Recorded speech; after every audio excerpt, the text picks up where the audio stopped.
We are better unencumbered. That woman is, how do I put this? The devil!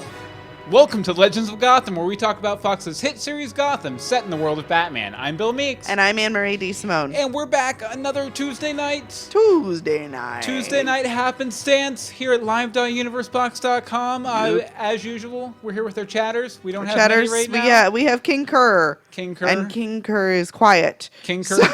I concur on that. I concur with King. But usually 8:30 p.m. EST, live.universebox.com is where we meet up to do this live. And sometimes we do it with a bunch of chatters like last week. Sometimes we do it with a couple. Sometimes they come and go. Yeah, it happens. Sometimes they come and people go. have lives. Some people are watching People The have Flash. lives. People do things other than listen to our podcast as he turns my volume down. They do. They do things other than Inappropriate. Well, you always talk like 3 decibels lower before we record, and then once we record, boom! There's an adrenaline thing. It is. There's an adrenaline It's exciting because on Gotham, we always have a very exciting episode to talk about. But before we get into that, Anne-Marie, you wanted to make a little announcement real quick, right? Hi, we're having a Christmas gift exchange. Yeah, if you guys do you guys like us? Do you like presents? We like presents. Do you like presents? So maybe Batman related presents, possibly. We are doing we've organized a Secret Santa gift exchange through the website Elfster for listeners of all of our shows. So, there'll be some Once Upon a Time people, some Gotham people, some Universe Box people. Rip Universe Box. But it's kind of still there. It's kind of there. But we'll have the link in the show notes for you to go to that blog post about that with a little bit more. It's not a huge amount. I think I have it set at like $15. Yeah, or you can just go over to universebox.com and it's right up on the front page. It's right up on the front page. And we'd love to buy you a gift if we get you. We would. I really, really, really, really like buying presents, especially for Christmas gift exchanges. It's kind of a problem. I usually join too many. This year I'm down to 2. Yeah, we already have we have 9 people. 9 people signed up? 9 people. Oh, good. Bobby's in the chat. Yay, Bobby! Hello, Bobby. Yeah, we have a bunch of people, many that you may recognize from our chat, including Senor Bobby. Yeah, but if you want to get your gift on in Gotham, got to go to universebox.com, check out the blog post, and then go to Elfster and sign up. And what's the deadline? December 1st. So you December 1st. Have a little bit. I made it after Thanksgiving to give people some time. So definitely, but and it's a way to keep the spirit of Gotham giving all throughout the new year and all throughout the break and everything. Absolutely, because we gotta have something to do in December because there's no Gotham. Yeah, there is no Gotham. Only a couple weeks left on Gotham. Which, by the way, we'll also mention that if you do a Gotham podcast, we're going to be doing a Gotham Podcasters Roundtable the week after Gotham goes off the air. We sent an email out to some that we were aware of, but if you do one and you didn't get an email from me, email us. Just shoot us an email, legendsofgotham@gmail.com, and we'll get it all set up. It'll be funsies. Lots of totes. Okay, Anne-Marie, why don't you go ahead and hit us up with our riddling, rhyming episode summary? Okay. Why is the lady after our hero? She'll kill her mom if you've got the dinero. How does the Riddler treat a house guest? He sticks him with needles to ensure proper rest. Is Jim in danger? Yep, that's a bingo. Will he get eaten by the chain-swinging Flamingo? Where darkness lies, will Gordon soon follow? A gun to the mouth is a bitter pill to swallow. That was a fun one. A bitter pill to swallow. Anne-Marie, what'd you think? I loved it. They just keep getting better and better. Honestly, it's impossible. I feel like I'm living. Don't say impossible. Please don't say that. I feel like I'm curled up in Enigma's apartment, living a fever dream, because Gotham just keeps getting better and better. Not that I don't know the tune. Whatever the tune was. Fill in the actual tune there. Tune. Yes.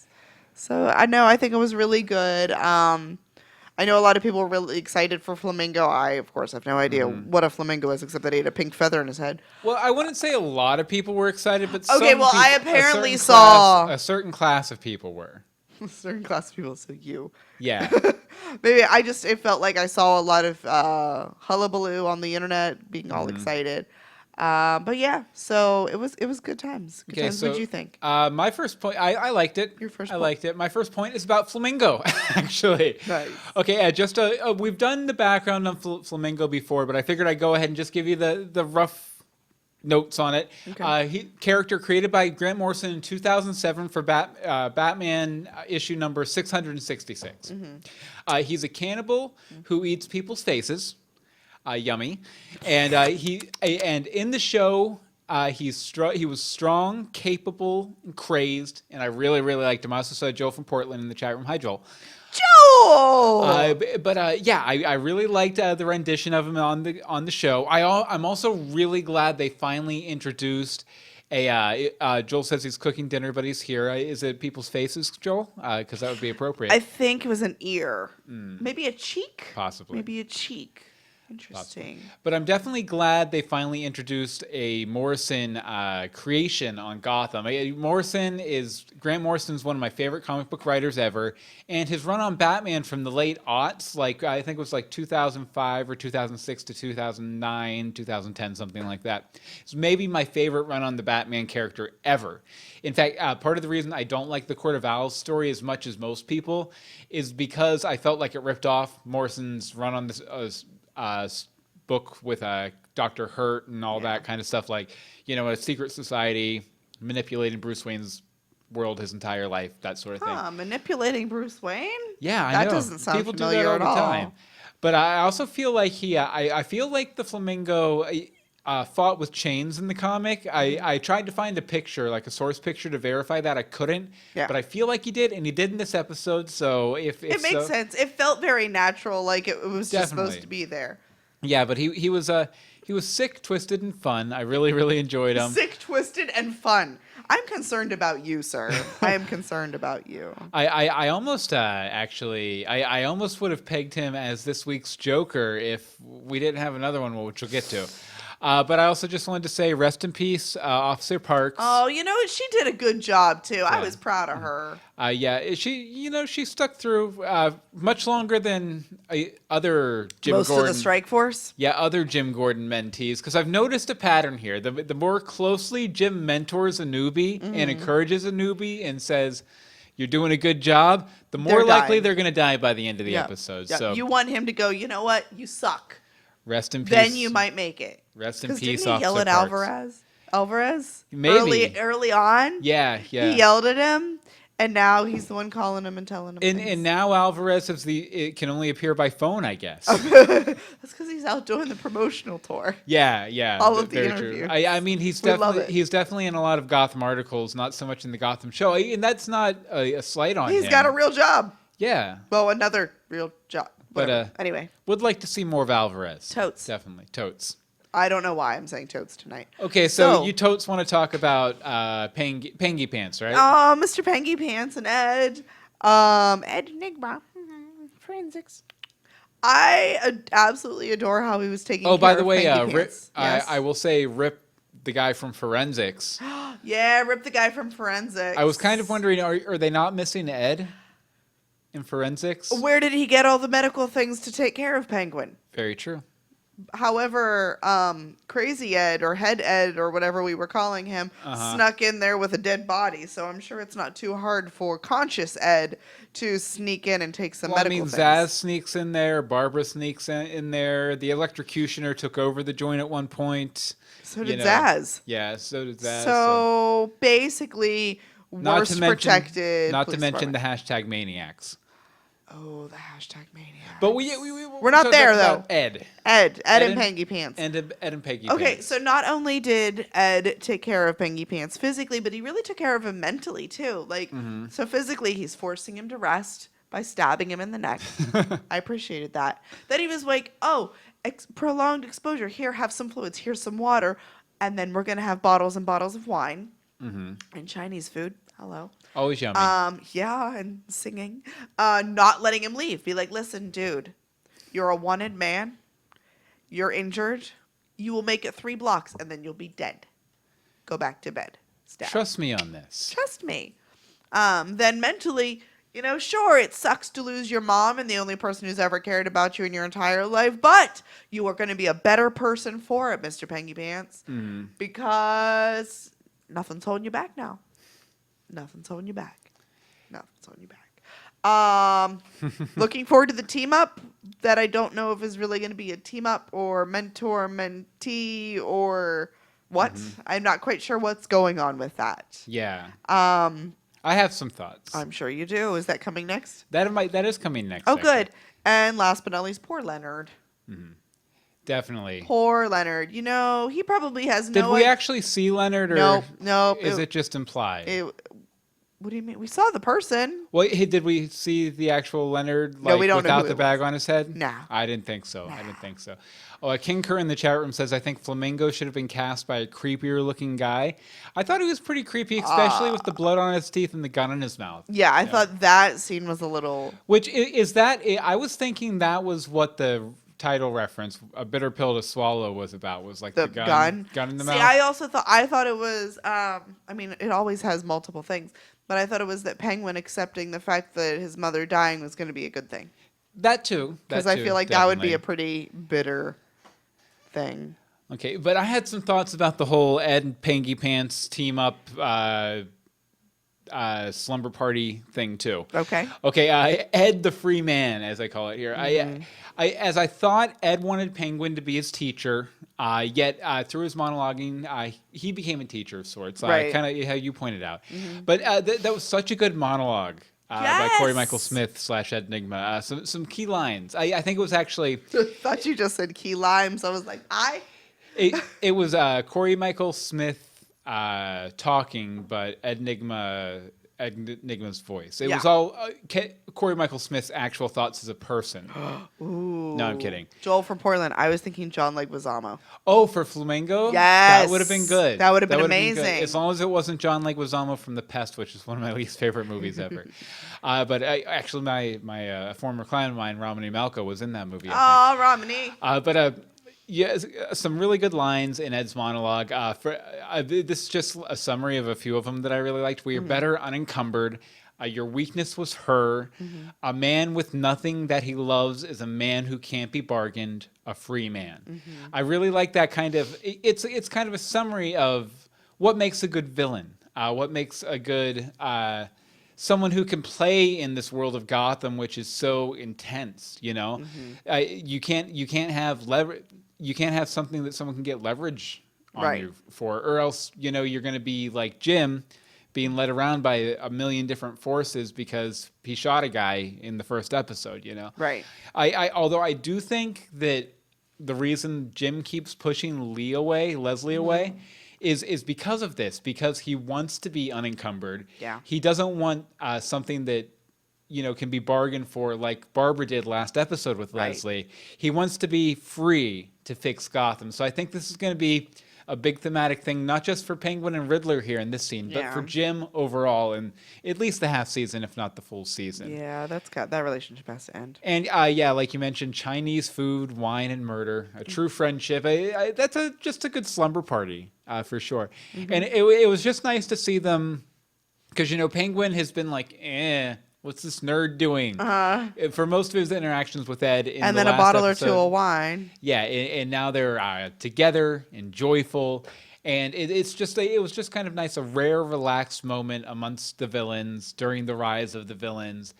And I have some more thoughts on Penguin later on, but I think as far as their team up, pretty darn good. Oh, it was amazing, yeah. Also, I don't know what it was. I didn't get a chance to look, but I noticed that Ed Nigma had a Zelda the Great poster or something in his apartment, which I believe is a reference to the 60s Batman show. There was a villain called Zelda the Great, which I think Holy Bat Pastor has called out once or twice. Oh, has he? Yeah. So. Oh, that makes sense. So I thought that was interesting. But you wanted to talk. I have some thoughts on Jim. Jim has completely and 100% cracked. He's done. He's like, can't even function. We don't play in these things, people. So we've seen him moving more and more towards the dark side, and how he's having a lot harder the dark side. having a hard time holding the darkness away and resisting and fighting. Common theme in life right now, I guess. But this time I think it really came to a head. Like, with the excessive force on the assassins trying to kill him. Nah. Well, except maybe hanging the dude's head out the window. I don't know. I might have launched him. That felt like a very Batman move to me. Yeah. Well, it did feel very Batman-esque. But he did it right in front of Barnes, and this is not... Pray to me. You know, that sort of thing. Sorry. Okay. I think there we go. I think the Riddler the Riddler stuck Anne-Marie with a needle in the neck. I'm back. Hydrate. Okay. I think when he realized that both Leslie and Barbara were pointing out this darkness monster in him, he's leaning into it. It's finally sinking in, and he's like, how is this gonna change? Like, I can't do this. Like, and I'm sure that's why we don't see him actually blow Flamingo's brains out. Which, of course, thanks Barnes for the idea. Thanks for that. That was great. Jim took some inspiration. You know, he did take some inspiration from his boss. So. But no, I think you're right that Jim is definitely leaning into very dark places. But I think he's seeing some utility in it, and I think it's going to be a case of know thyself, with, you know, obviously tempered, because Jim is a good guy underneath. Even with everything going on, he is a good guy at the heart of it. Right. So I think it's going to be a situation of know thyself. I think at the end of the half season, he's going to come to a place where he's accepting of this dark side. He leans into it. He throws off the baggage of Leslie. Adios, Leslie and Bebe. Yeah, and he's able to just go full tilt into bringing down these villains who keep rising up everywhere, who keep popping up everywhere. But I think it's going to be an interesting journey, and I'm also very excited to see Jim kind of unencumbered, as Ed would put it. It would be really nice to see. Definitely. Yeah. Definitely. Yeah. Yeah, I think it's going to be good. I think it's going to be good, but I think we'll probably have another episode or two before it really hits. I think so. Probably.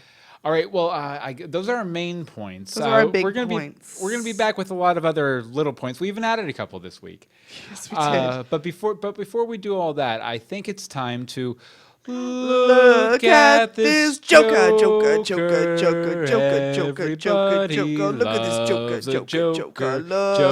Jokers are cool. They dress like clowns now. Yes, look at this Joker, where we look at clues and indications about Jokery related items on Gotham. We've been doing it since episode 1. I'm already down to season 1, episode 13, with that weird dude in the bathroom, and Penguin sitting at the lodge with Maroni, who's dead now, and then there's Jerome. And there's a lot of people on this list that are dead now. And then Jerome showed up in the blind fortune teller, and we were like, there's never going to be a Joker ever again. And then they killed him. And then he died. And then we were like, well, we'll bring it back whenever we can. And this is the first time we can, besides pointing out some stuff about Suicide Squad. Yep.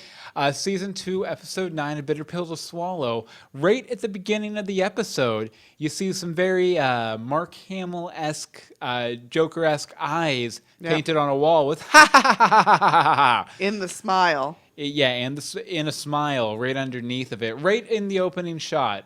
It's basically, it does that, then it pans over to the newsstand. So we found a Joker.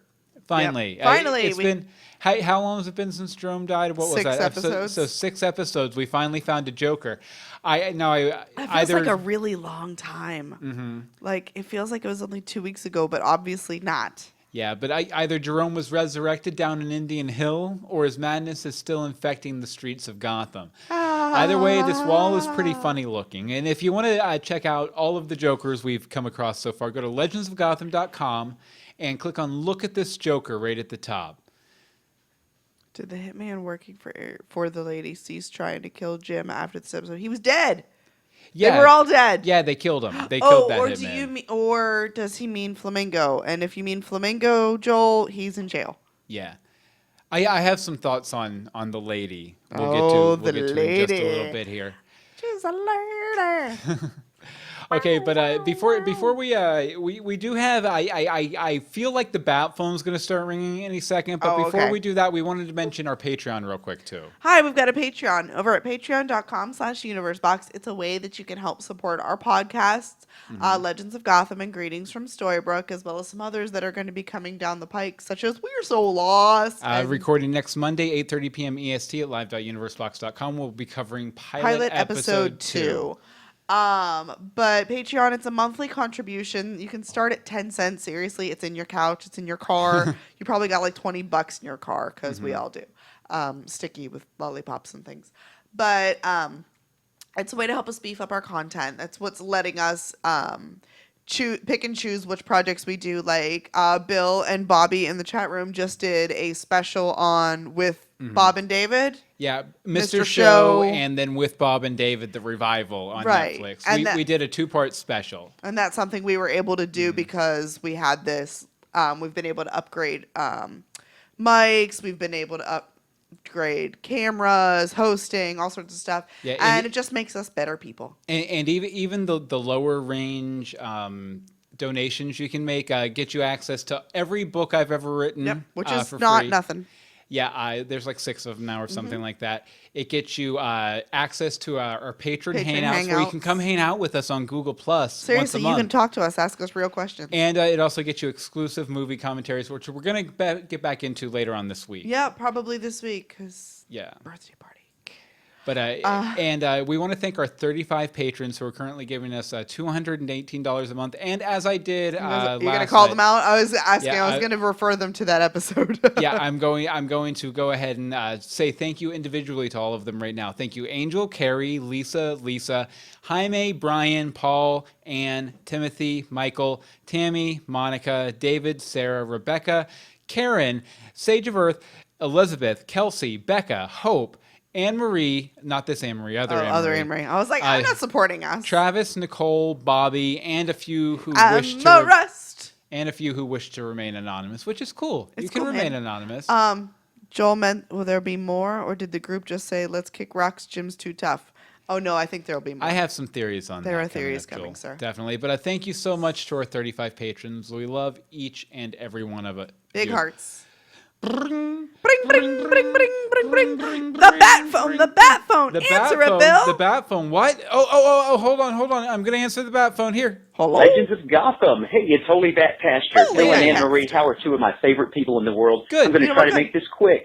These are just some odds and ends, some random observations from not just this past episode, but kind of from several of the most recent episodes. I don't know if we talked about it on earlier episodes of Legends of Gotham, but the bird that flew out of Barbara's mouth last week, someone probably mentioned it, but that was certainly had to have been a callback to the bird that flew out of the mouth of Michelle Pfeiffer in Batman Returns. I love how they keep having these nods to various aspects of the Batman franchise as we see in films.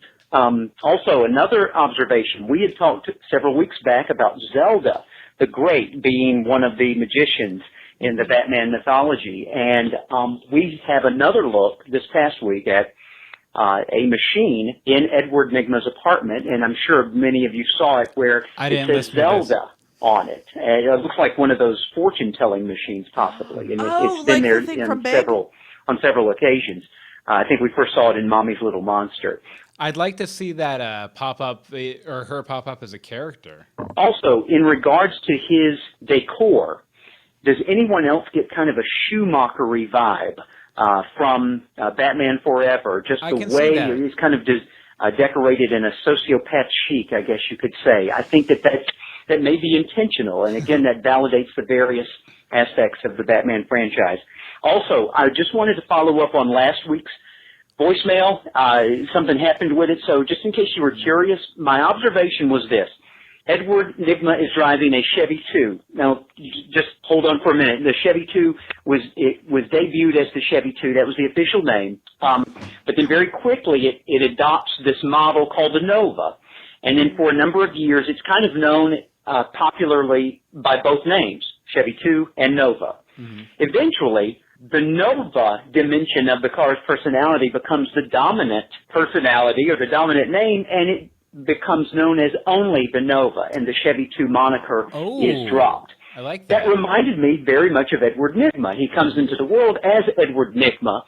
Two personalities begin to fight it out. The dominant personality, as we see, is beginning to win, and eventually will be one where he won't be known to the world as Edward Nygma, but really as the stronger personality, the Riddler. And so I thought that that was kind of an interesting parallel to the car that they have given him to drive. I just can't imagine that that's an accident. So anyway, that's my random thoughts. I look forward to hearing you guys tonight and watching you in the morning. Much love to you all. Good night, Gothamites.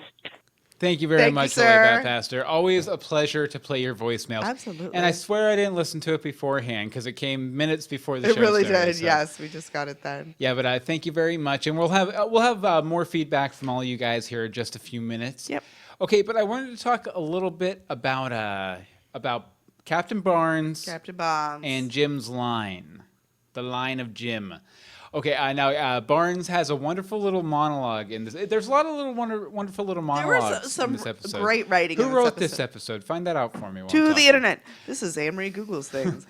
Okay, but he has a nice little monologue here, and he says the main point of it is there is no line, as in no line you can cross or no line to cross. There's just the law. So Barnes feels like any man is capable of anything given the right opportunity. Kind of like, almost like that Joker idea from The Killing Joke. All that separates him and Batman is one really bad day. Yeah.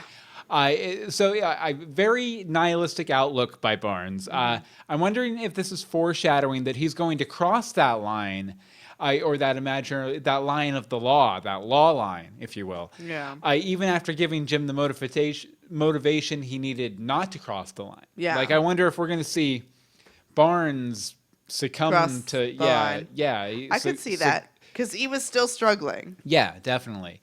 So will the tables turn? Will Jim have to take Barnes down eventually? Will Barnes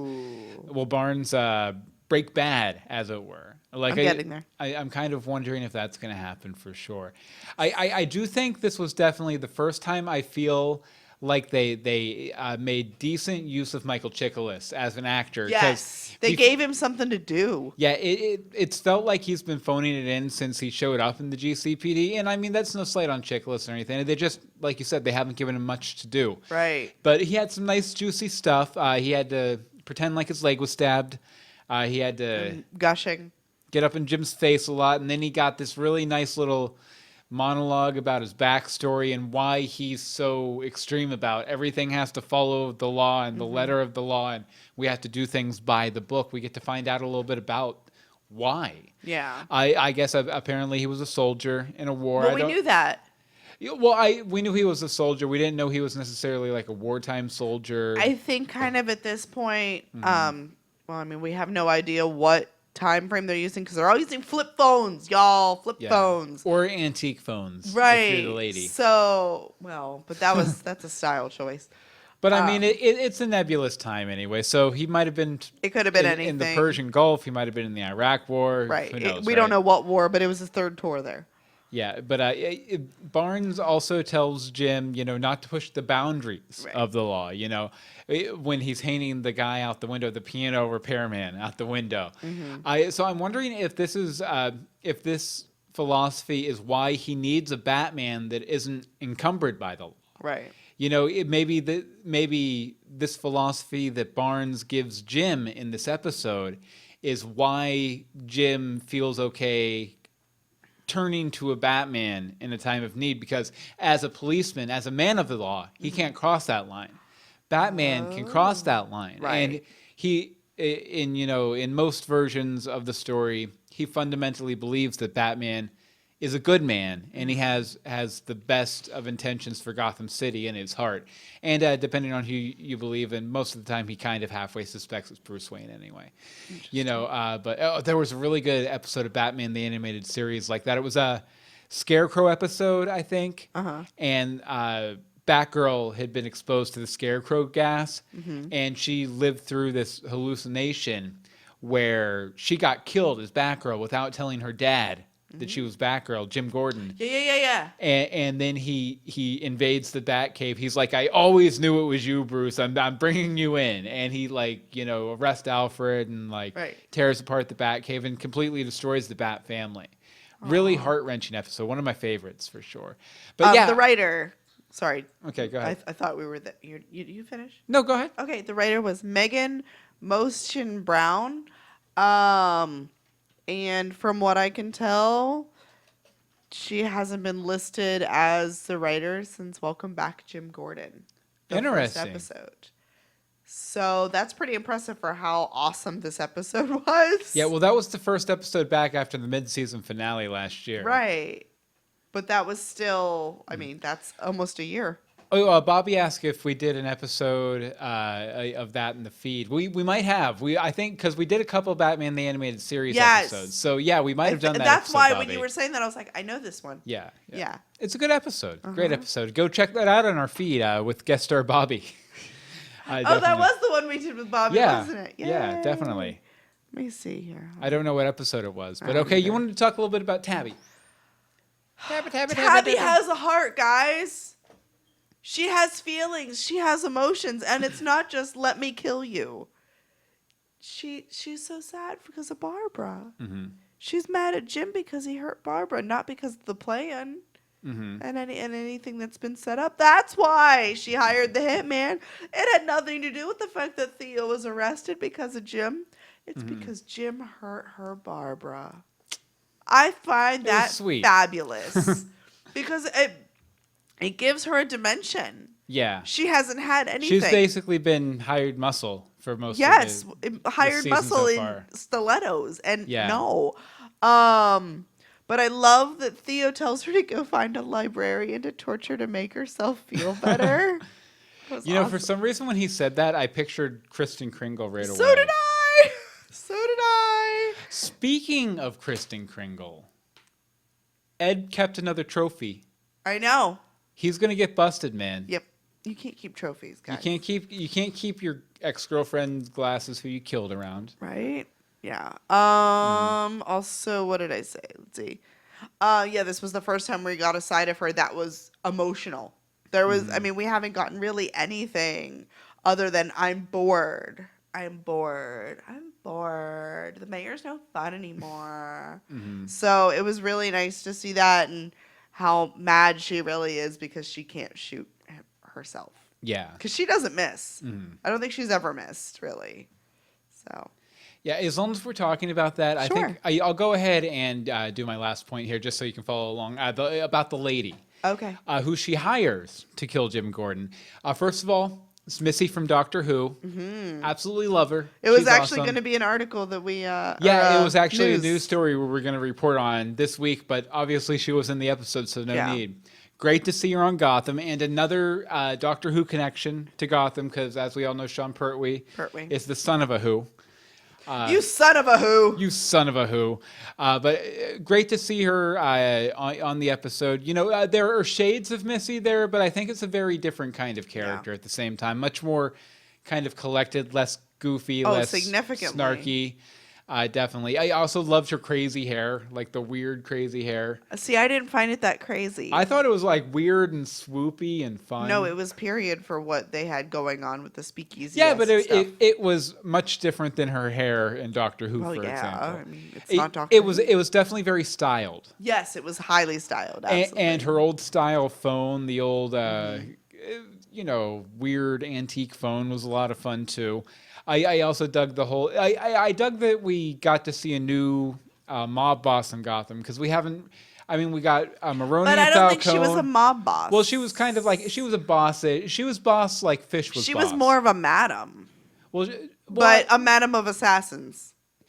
Well, I mean, she was running kind of a underground casino. So she was a boss in the same sense that Fish was a boss. Like, she had boys... She had a thing going on, but she had an illicit business going on. She was the boss of, more or less. But we haven't really seen many of those people since last season, because last season we had Maroni and Falcone, and Fish, and that guy Fish was sleeping with, that Russian guy that she killed, and all those people around the table that got killed one by one. They've all been killed at this point. No one's left. So it was nice to see that kind of presence on But then Gotham who's again. her boss? I'd probably nobody at this point, because I mean, the King of Gotham has been He's unseated. tucked into bed with by Enigma. Yeah, so I mean, but it was nice to see that type of character on Gotham again, and I'm glad that it seems like she's probably going to be sticking around for a while, because A little bit at least, yeah. well, as the first assassin she sent after Jim said, even if she fails, she tries again. She keeps sending people until she succeeds. And I think that even if Tabitha calls her off, She's still it's going to be a point of pride. She's not going to stop. She's not going to let a failed target get away. She's going to be gunning for Gordon in the future, guaranteed. I would assume we might see one or two more hitmen come after Gordon, and then we're going to get like a full episode where she gets fully fleshed out, and we're going to see her come after Jim hard, and he's either going to take her down or not. But it's going to be a lot of fun seeing her on the show, and I mean, a really welcome addition to the Gotham family, for sure. For sure. Totes. Okay, so you jumped points. So I'm trying to see where You wanted to talk about Bruce and Selena, right? Okay. Well, you skipped that one that you have highlighted. That's okay. fine. Go ahead. Okay, it confused me. Okay, Bruce and Selena, hi. What evidence does Selena have on Silver? Is what I'm really curious. Very good question. And how did she get it? Was this just from her spying on the big fancy penthouse? Because I'm sure she saw quite a bit of stuff if she was spying on that house for any length of time. Oh yeah, including stuff hidden in the wall and. It was hidden in the picture. It was in a picture, not a wall. Then, so how long has she been hanging around the window? Okay, will Bruce actually believe her? Because I think she's going to need some sort of like physical evidence. Well, it sounded like she had it because he had doubted her already. Yeah, but is he going to believe when she tells him whatever she tells him? So there's that. And then this is sort of this is more Bruce and Silver versus Bruce and Selena, but does he partially like her because she's kind of like him with the whole high society and like richy people versus, Cat and her gutter buddies? Well, I don't think he was necessarily super anti-Cat. No, I think Cat was more anti-normal life, anti-him, than him being anti-her. And that pushed him away. I was just throwing it out there. No, I'm just saying that's how I read the Bruce and Selena relationship. Is that she pushed him away because she does because she's afraid to get close to anybody. Yeah, she was afraid of rejection. But she still can't. I can't quit you. So yeah. Yeah, but I definitely think the whole high society thing is part of it for sure. Also, she's for a 14-year-old, I'm sure she's a very attractive young woman. And she's because I don't want to don't get it twisted. But she also slipped him a hotel room key. About that, which was a little wrong, little advanced for a 14-year-old. Yeah, but you see what she's coming from. Yeah, very true. So there's that. But I'm kind of interested to see where the whole thing with Silver goes, because obviously she's still connected to this whole plan that Theo has, which I don't think we even. I get there. Oh, you get there? We get there. Excellent. Okay, so back to Bruce Wayne in the house and everything. I really loved the whole cat and mouse game that him and Alfred were playing the whole episode.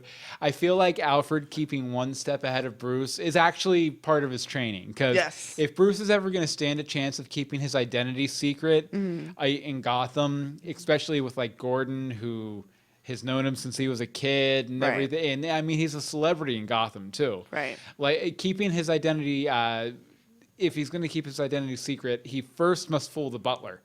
If he can sneak out around Alfred, who is obviously very attentive. Yeah. And even more so now because of Bruce trying to do all this stuff. Yeah. Then he's going to breeze through the whole secret identity thing. I really like the line too.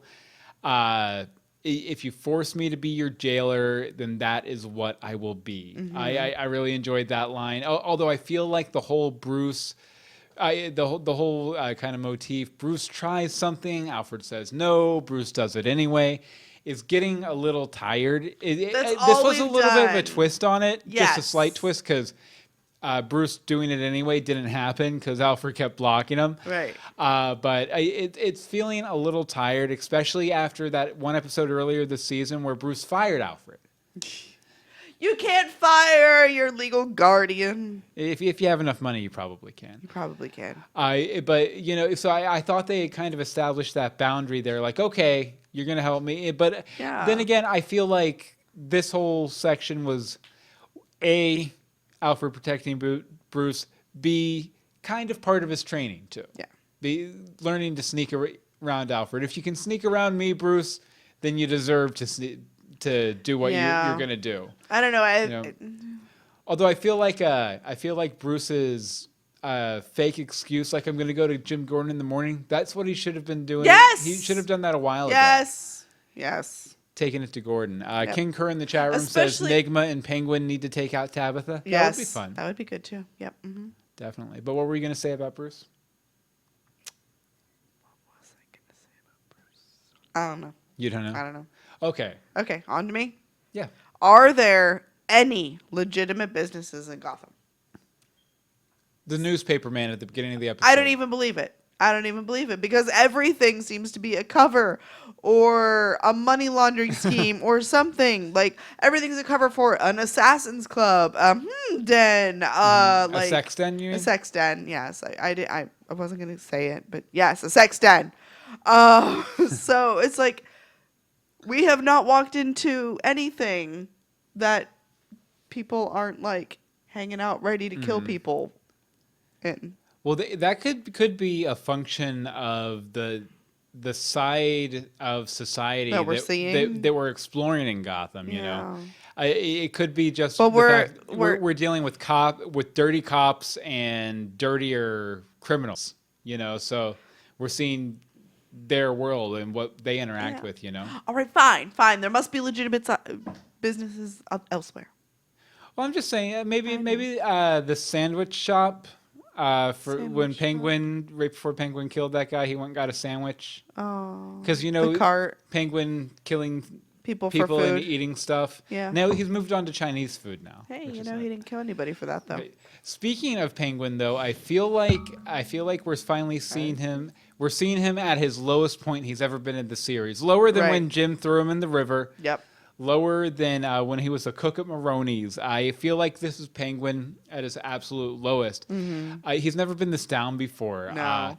I think the thing that is most shocking is that it seems like he regrets what he's done, which we've never seen from Penguin before. Yes. He regrets his life of crime, his murderous tendencies, which makes me really very depressed, because it makes me sad for Penguin, because that's not my Penguin.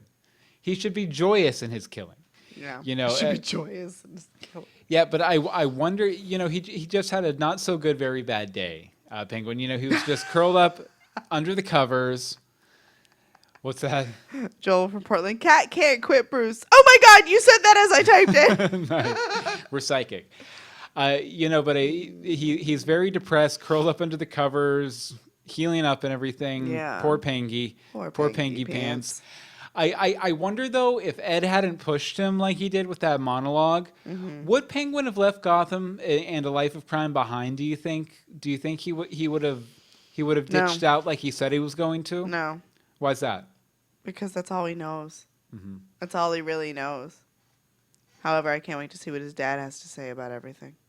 Yeah, I'm very excited for his father to come into the picture, too. I kind of expected him by now, actually. Yeah, I'm just wondering how it's going to happen. I have no idea. Although that promotional picture they released with his father and mother, obviously that's not happening. No. So maybe it's flashback, but we don't get much of that with this. Yeah, and Bobby in the chat room says he regretted it because it led to his mother's demise. Very true. Very true. It did. And we have someone named Jokes on You in the chat room. But joke's on you, Batman.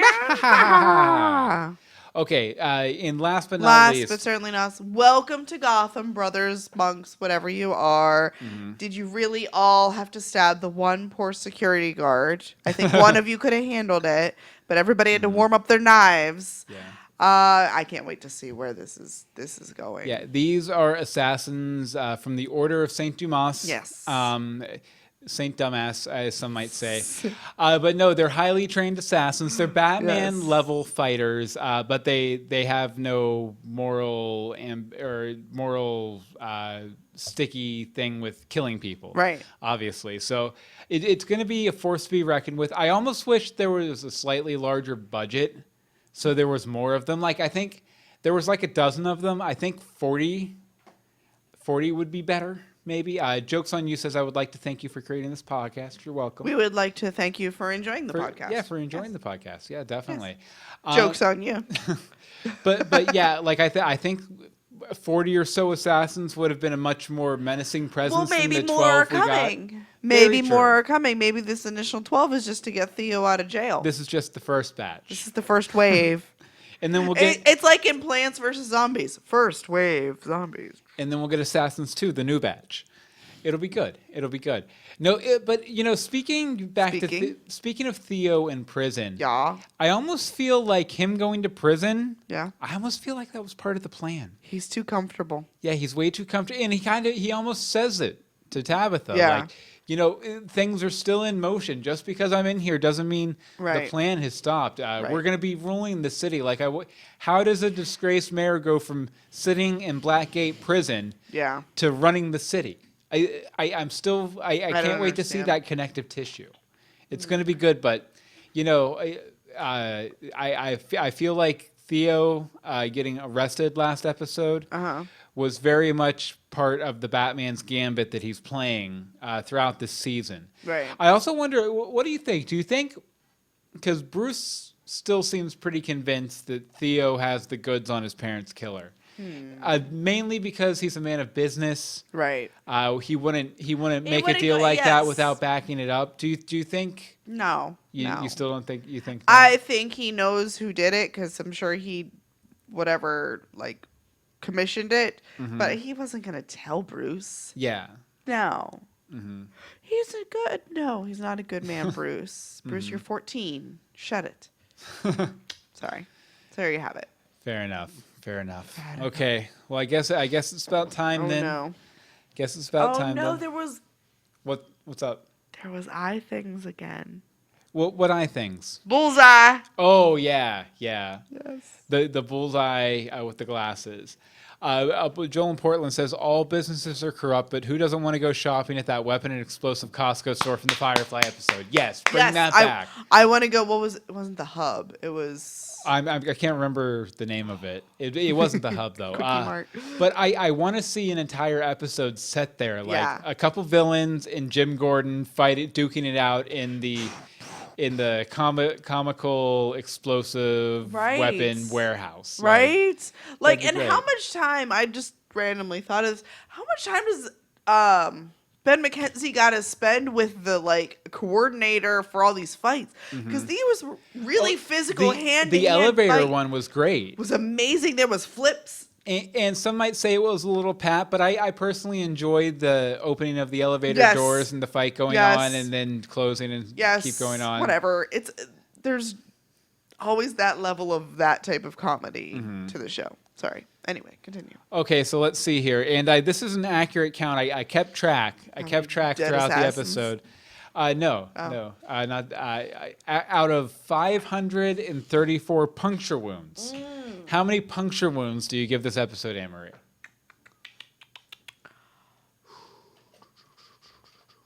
I'm going to go with 495. Why is that? I think it was a really good episode. I thoroughly enjoyed it. I think we're leading up to the good stuff. Like the big blow your hat off kind of. Yeah. I'm glad that we finally got a little more on this whole brothers, monks, Dumases, dumbasses. Yeah, it's okay. You can say dumbasses. Okay, the dumbasses. Jada made it okay. Jada! So I don't want to give it much higher than that. Yeah, like I'm not like whoa, like I have been a few other episodes this season, but it was good times. Good times. Bobby gives it 450 puncture wounds. Me, yeah, you. I'm gonna give it. I'll give it like 485 because I thought the Nigma penguin stuff was all phenomenal, and it was great to spend that much time with Nigma because I feel like this is We haven't been getting a lot. I feel like this is the most Nigma heavy episode we've gotten. So like in the series, maybe. I don't know. The one where he kills Kristen was pretty heavy too. Well, I don't mean heavy up from an emotional perspective. I mean as far as like percentage of the episode. So do I. I mean, we Like- saw him like kill her and date her, and okay. I feel like we got more this episode. Okay, we got more.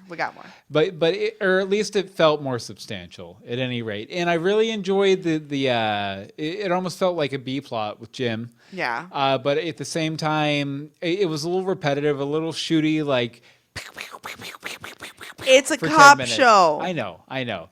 And I really enjoyed the Flamingo. Of course, it was nice to see him. I hope we get him back. I hope we get the lady back.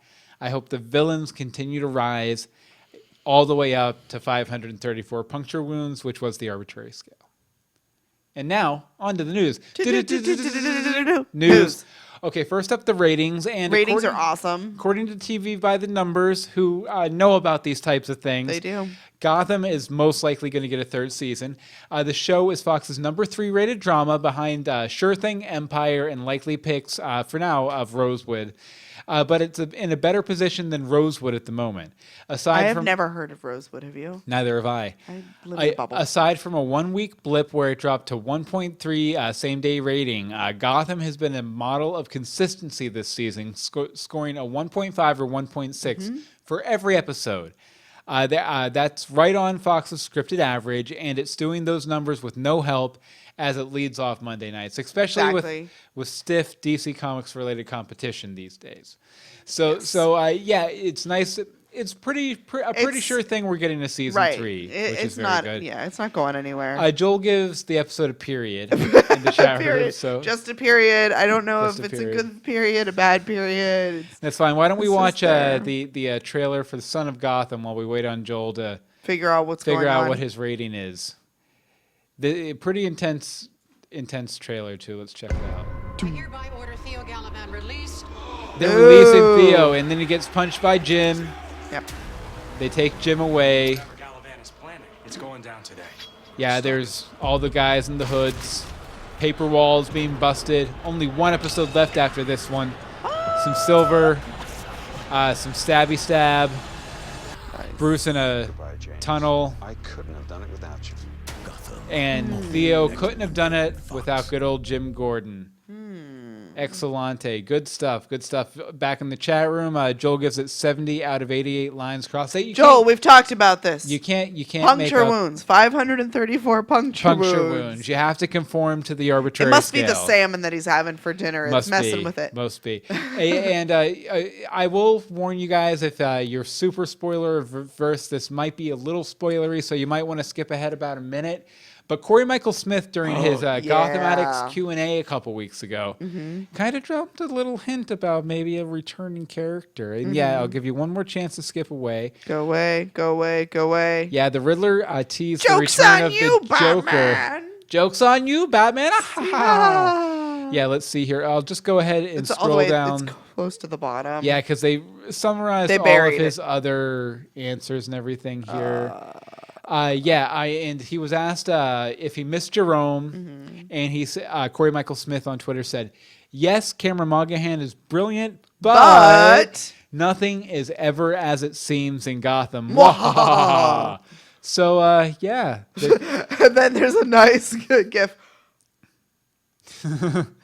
Yeah, but so we might be seeing Jerome come back around at some point. Okay, and let's see.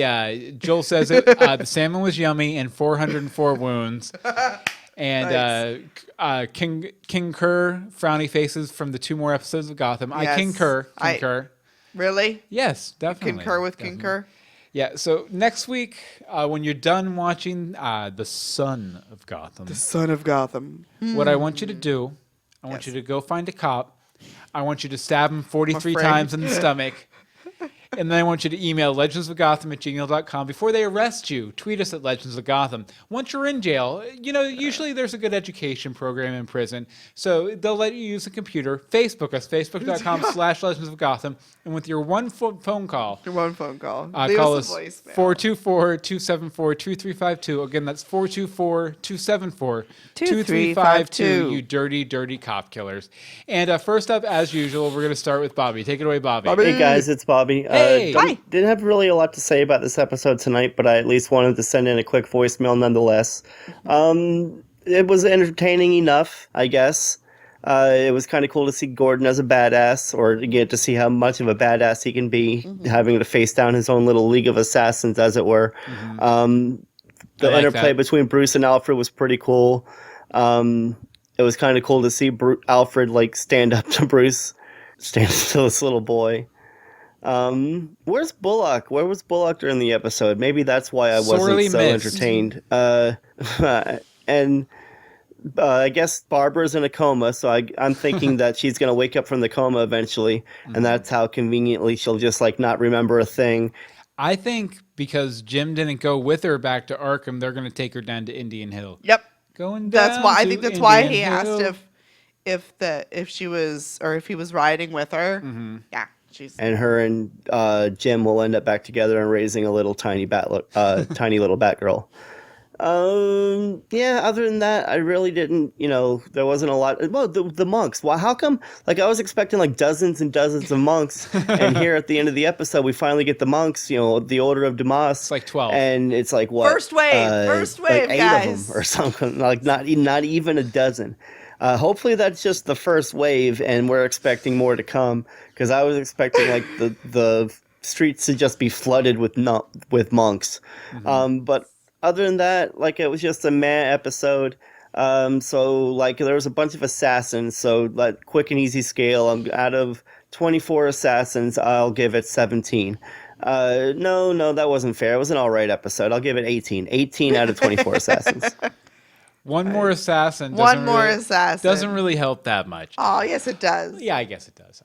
Thank you very much, Bobby. And last week, we saw this after we got done with the show. So we obviously couldn't include a newbie named Brian. Hi, Brian. Sent in a voicemail about last week's episode. So we're going to go ahead and play it now. Take it away, Brian. Hey, guys. It's Brian. Hey. This is my first time ever calling in. I normally just watch the show on YouTube the day after, but, I like it enough lately. I wanted to start watching it live. And, tonight's episode was good. Tonight's The Night was definitely a good episode. It was one of my favorites of the season. They're definitely going somewhere. I know they're building up to a mid-season finale. So yeah, I liked it a lot. I thought Barbara died. I felt like it would have been a little bit more of a impact, I guess you could say.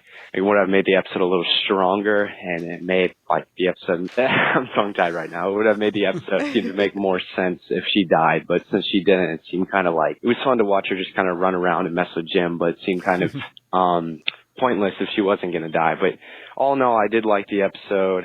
If I had to give it a ranking between 1 to 10, I would give it about an 8.9. Keep doing what you guys are doing. I love the show, and I'll call in again with another review next week. Thank you, Brian. Thank you, Brian. You didn't. Cool. Unless he did. Let me double check her. Unless you did. I can check right now.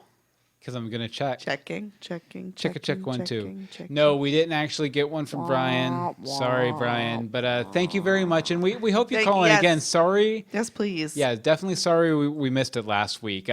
Sometimes Google Voice takes a few minutes to email them to me. Yeah, we actually almost missed some others this week. But one more voicemail here from Rebecca. Take it away, Rebecca. What's up, Legends of Gotham? What's up? Rebecca Johnson, and I'm calling about the Season 2 episode titled A Bitter Pill to Swallow. Even though this was a good episode, I wasn't all that invested in. I liked the elevator fight scene and the Ed Nigma penguin stuff, but overall, this one didn't do much for me. I will say, though, that Bruce Wayne's turtleneck game was on point. Can't wait to hear your thoughts. You guys know... Oh, that turtleneck was awful. Here, hold on. You're pulling up the picture you showed me earlier? Yeah, you guys know that turtleneck was a total Batman reference, right? Here, I'll pull up the picture to show you guys. No, see, I think it was Steve Jobs. No, it wasn't Steve Jobs. It was totally Steve Jobs. It wasn't Steve Jobs. Steve Jobs. Hold on one sec. I got to do the right Google search here. This is called... Watch us Google things. Watch us Google.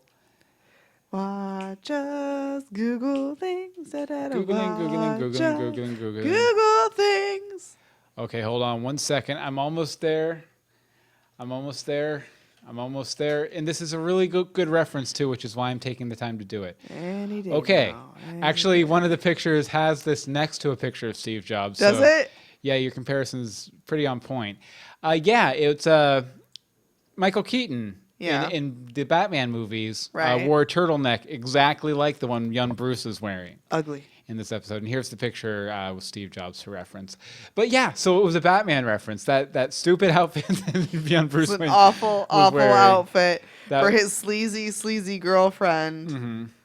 To come, You don't like silver very much, I don't. Mm-hmm.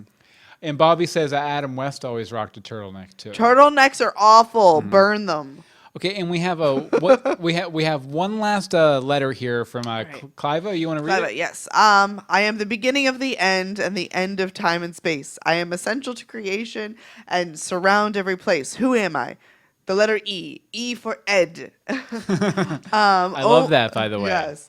Oh my God, I love Edward on this show. He was funny, clever, and just really fun to watch. He has been this entire season of Gotham. Keep giving me more Ed. He is one of the two reasons I watch the show, the other being the Penguin. Both of these characters just steal the scene for me every time they are shown. I gotta be honest, everything else that happened in the show, I don't really care about. I think the whole triangle between Jim, Barbara, and Lee is boring, kind of.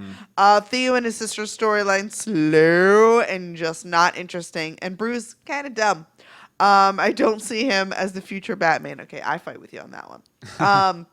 Who knows? Maybe the other characters we will get later in this season, but not right now. Ed, Riddler, and Penguin storyline is the only reason to watch the show, at least for me. I give this episode 44 out of 50 Miss Crinkle eyeglasses. Stupid Ed. Don't keep trophies. Stupid Ed. Don't keep trophies. What? Bat hickeys. Oh yeah, Joel from Portland says no. Bruce has to hide all the bat hickeys from Silver with the turtleneck, which I could totally see as it being that's why they chose it, because they have been making out quite a bit. Yep. Okay, so next week when you're done watching The Son of Gotham, what I want you to do, I want you to go find that cop that stabbed in an alleyway, put pressure on the wounds while you're holding the wound with one hand. Take your other hand. Email us, legendsofgotham@gmail.com. Tweet us at Legends of Gotham. Facebook is facebook.com/Legends of Gotham. Find the Flamingos change. Beat the cop. 424-274-2352. Again, that's 424-274-2352. Why are you such a cop killer? Not even... I know the Gotham police are dirty, but they don't deserve to die. Dirty. Why are you doing that? Don't do that. Just send us feedback after next week's episode of Gotham. Stabby. Okay, we want to thank our chat room who joins us 8:30 p.m. EST at live.universebox.com on Tuesday night, the night after Gotham airs. True that. And we'd love to see you here. Join definitely. us, please. Yes. Anne-Marie, where can people find you online? You can find me on Twitter at DeSimone. And as for me, you can follow me on Twitter at Bill Meeks. You can follow all of the podcasts we do at universebox.com. You can sign up for our gift exchange there as well. There's a blog post right up on the front page. Sign up. We like presents. And you can find Batman down in the Batcave, hanging out, going, yo, I'm Batman, yo. I'm Batman, yo.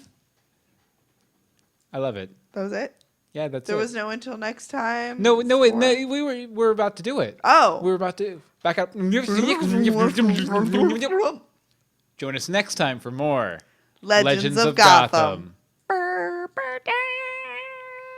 Hey, I like to go to Gotham. You would like to as well. If you don't want to go to Gotham, I say you go to hell. Hello. Son of Gotham. Son of Gotham. Son of Gotham. Son of a Gotham. Son of a Gotham. I wish we could use that for the episode title, but we can't. No. Did we have any good episode titles, people in the chat room, if you're still there? They're there. Because I can't think of one right now. I'll come up with one. Yeah, I don't really like the one that we had. Yeah, because we were going to go with Penguin's Not So Good, Very Bad Day. So long. Yeah, it is very long. Flamingo. Is there a song with a flamingo? Is there a song with a flamingo? Da, da, da, da. Last call, songs with flamingos. Oh, scrolled way too far. Wrong show. Nope, wrong show. Yeah, no, we'll be in the chat room for We're a few here minutes. for a minute. Yeah, so if you guys have any ideas, toss them in there. We love you. Ba-da-ba-ba. Bye, guys. Thank you. We'll see you next week.